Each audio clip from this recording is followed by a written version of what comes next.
Indiana University East, School of Natural Science and Mathematics, naming hydrogen-containing compounds.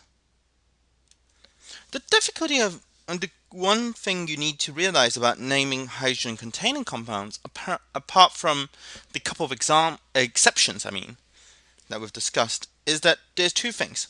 One is there's a difference between doing it in the pure substance, which would be in the gas phase, and versus doing it in the solution phase, which we'll talk about in a minute. But the other thing is that we follow the rules for ionic compounds, and we essentially treat H as H plus for this purpose and figure out how you do it. So here, S would have formed the S2 minus sulfide ion, so we have hydrogen sulfide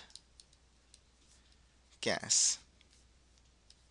So hydrogen sulfide would be the name of the compound. HF would therefore be hydrogen fluoride. So if I were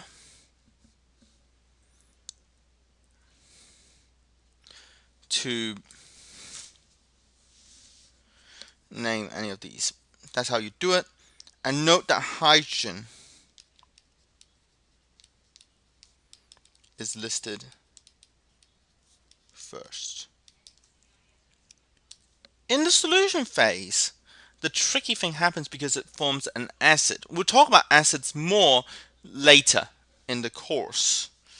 But the crux is, therefore, we have to name it as an acid.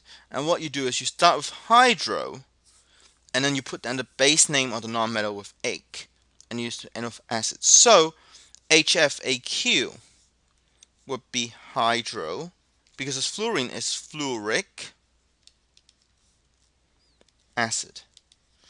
Now, how do you tell which one it is informally?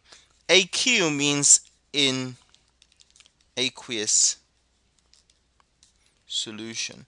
And by the way, all of this discussion assumes that the solvent is water.